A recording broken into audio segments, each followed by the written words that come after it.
বিসমিল্লাহির রহমানির রহিম। অধ্যক্ষ ইব্রাহিম খাঁ রচিত ইসলামের মর্মকথা শীর্ষক পুস্তিকা থেকে পাঠ করছি। প্রিন্সিপাল ইব্রাহিম খাঁ একজন বিদগ্ধ বুদ্ধিজীবী, শিক্ষাবিদ, সাহিত্যিক।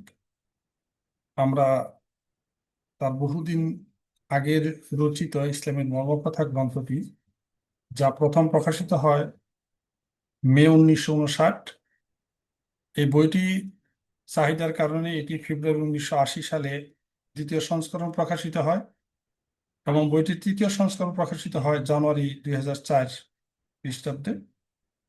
তো বইটির আবেদন এখনো হারায়নি মুসলিম সমাজের কাছ থেকে। ইসলাম সম্পর্কে পরিষ্কার ধারণা উপস্থাপন করেছেন অত্যন্ত সংক্ষিপ্তভাবে এই গ্রন্থটিতে, এই পুস্তিকাটিতে। আমি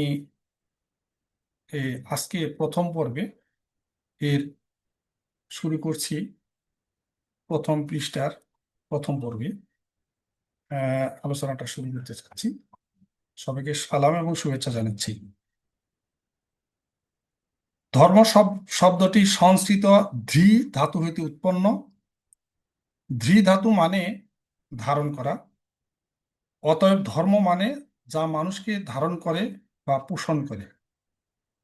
অন্য কথায়, ব্যক্তিগত বা সমাজগতভাবে যা কিছু মানুষের পক্ষে কল্যাণকর তাই ধর্ম। সুতরাং যিনি কল্যাণ পথের অভিসারী তিনি ধার্মিক। আরো এক কথা, মানুষের জন্য ধর্ম, ধর্মের জন্য মানুষ নয়। যে ধর্ম পালন করতে গিয়ে মানুষের অকল্যাণ করতে হয় তা ধর্ম নয়, ধর্মের নামে ছদ্মবেশী কুসংস্কার। ধর্মের লক্ষণ সম্বন্ধে ইসলাম বলে, ইসলাম ফেতরতের ধর্ম। ফেতরত মানে স্বভাব বা প্রকৃতি। ইসলাম প্রকৃতি সঙ্গত, স্বভাব সুন্দর ধর্ম। রোমান ক্যাথলিক পাদ্রীদের মতো চিরকুমার থাকা, বৌদ্ধ ভিক্ষুদের মতো গুহার অন্ধকারে অনাহারে দেহত্যাগ করা মানুষের প্রকৃতি সঙ্গত নয়, কাজে সেটা ধর্ম নয়, অন্তত সাধারণের পক্ষে ধার্মিকতার আদর্শ হতে পারে না। সুতরাং কোনো জটিল দার্শনিক বিতর্কে না গিয়ে আমরা মোটামুটি এই বলতে পারি যে যা স্বভাবসঙ্গত এবং মানুষের পক্ষে কল্যাণকর তাই ধর্ম।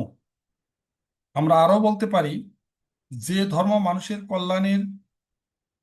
মানুষের কল্যাণের পথ যত অধিক সুগম করে দিয়েছে সেই ধর্ম তত অধিক মহান। সবাইকে ধন্যবাদ। আসসালামু আলাইকুম।